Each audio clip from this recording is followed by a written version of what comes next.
So to play on words, this little website I found says your theory determines what you deserve.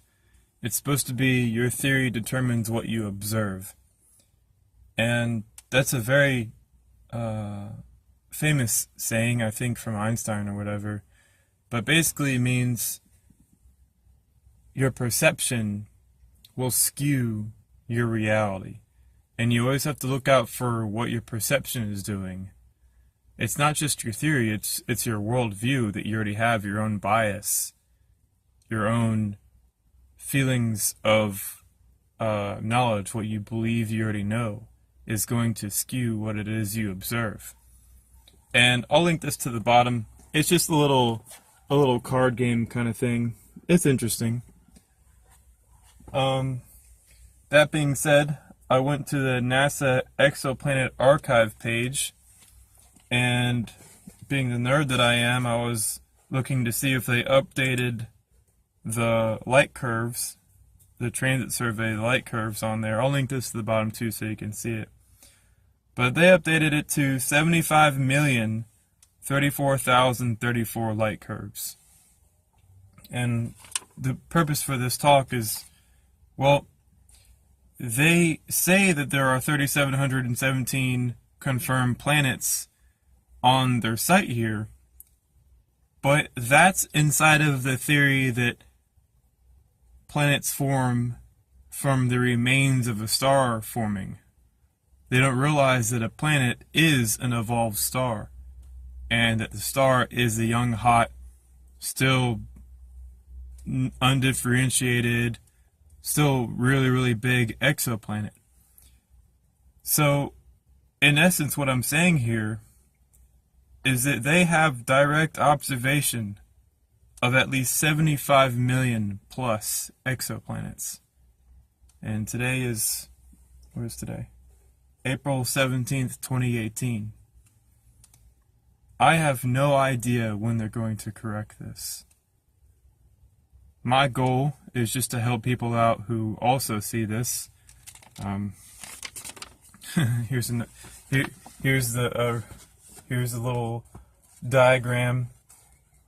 75 million light curves right here.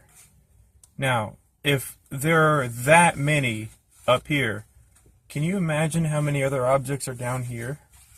Remember, this is logarithmic, meaning this is a very short period of time, and then it starts extending significantly as the star ages, which means the time between Neptune and ocean world is 3 billion years, but that completely encompasses all earlier stages without a doubt very easily.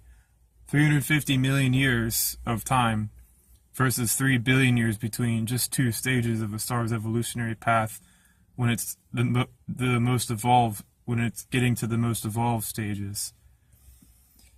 What this means is that if there's 75 million observed young hot exoplanets, I have to do some calculations on this to get a roundabout estimate, but I'm starting to believe that inside of the Milky Way galaxy, there are at least 10 to 100 trillion objects that are Jupiter-sized and below, down to, I would say, Mercury, or a little bit less than Mercury. That's mind-boggling.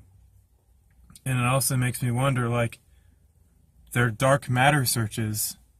Oh, there's dark matter in the universe. We can't actually see it, but we know it's there. Well, I don't know if it has a lot to do with it, but if there is dark matter there, maybe they're just observing all these objects that don't have strong visible spectrums.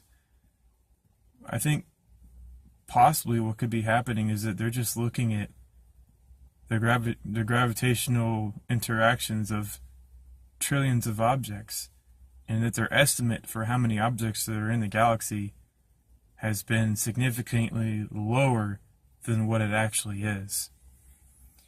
I think I remember seeing, like, they said there's 200 billion to 400 billion stars, and then that many exoplanets according to their theories.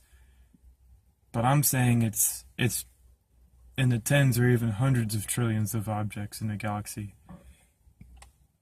Of course, that's not to conflict with density wave theory. That's a whole nother animal. But I just want to share that with you. I'll link both these NASA exoplanet archives so you can see it for yourself. The light curve is the young hot exoplanet if they have a single light curve from a single object. It's one of these up here. That's a single light curve, one of those objects. Alright guys, take it easy.